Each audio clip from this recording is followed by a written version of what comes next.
Hello guys, welcome to Indian affairs. इस समय की सबसे बड़ी न्यूज निकल कर आ रही है भारत, इजराइल और ईरान को लेकर। न्यूज निकल कर आ रही है कि पिछली घटनाओं से सीख लेते हुए भारत की सरकार ने इजराइल की सिक्योरिटी के लिए बहुत ही बड़े स्टेप्स उठाए हैं। इजराइल की सरकार ने तो खैर अपना काम कर लिया है, लेकिन हमास चीफ इस्माइल हानिये की हत्या को लेकर एक नई स्टोरी सामने निकल कर आ रही है।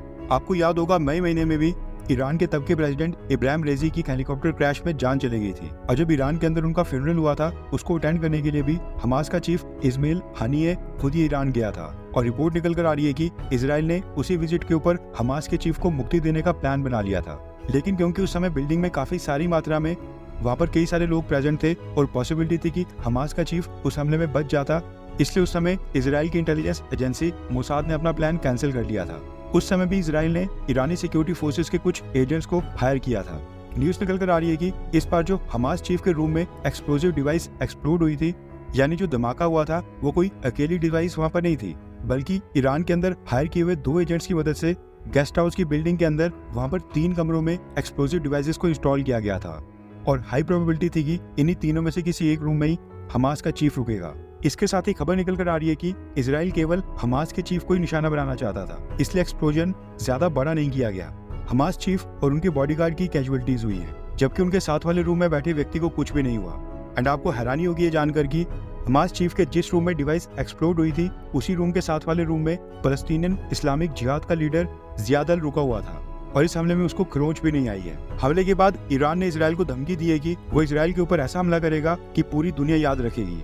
इसी के चलते भारत की सरकार ने भी इजराइल के लिए एक्स्ट्रा प्रिकॉशंस लेना शुरू कर दिया है। दरअसल भारत में जो इजराइल की एम्बेसी है, उसके ऊपर पहले भी कई बार हमले हो चुके हैं। साल 2012 में इजराइल की एम्बेसी की कार के ऊपर एक एक्सप्लोजिव डिवाइस अटैच करके उसको ब्लास्ट किया गया था। उस हमले में 4 लोगों समेत इजरायली डिप्लोमेट की वाइफ घायल हो गई थी। बाद में जो व्यक्ति अरेस्ट हुआ था, उससे पता चला कि वो ईरान के लिए काम करता था और ईरान के साथ उसके लिंक्स थे, और वो हमला ईरान ने ही करवाया था। उसके बाद फिर साल 2021, साल 2022 और पिछले साल 2023 में भी इजरायली एम्बेसी के बाहर स्मॉल इंटेंसिटी के कई सारे एक्सप्लोजन हुए थे, जिसकी जांच करने के लिए इजराइल ने भी एक इन्वेस्टिगेशन की टीम भारत भेजी थी। हालांकि साल 2012 की तरह इस बार कोई कैजुअलिटीज नहीं हुई थी। साल 2012 से सीख लेते हुए भारत की सरकार ने देश में मौजूद सभी इजरायलीज की सिक्योरिटी बढ़ाने का फैसला किया है। देश की राजधानी न्यू दिल्ली में वहाँ पर जो जीविश कॉलोनीज हैं, जहाँ पर जीव्स ज्यादा संख्या में रहते हैं, उनकी सिक्योरिटी को बढ़ा दिया गया है और वहाँ पर पुलिस बल को तैनात किया गया है। इसके अलावा न्यू दिल्ली में जो इजराइल की एम्बेसी है, उसके साथ साथ इजराइल के कर्नाटका के बेंगलुरु,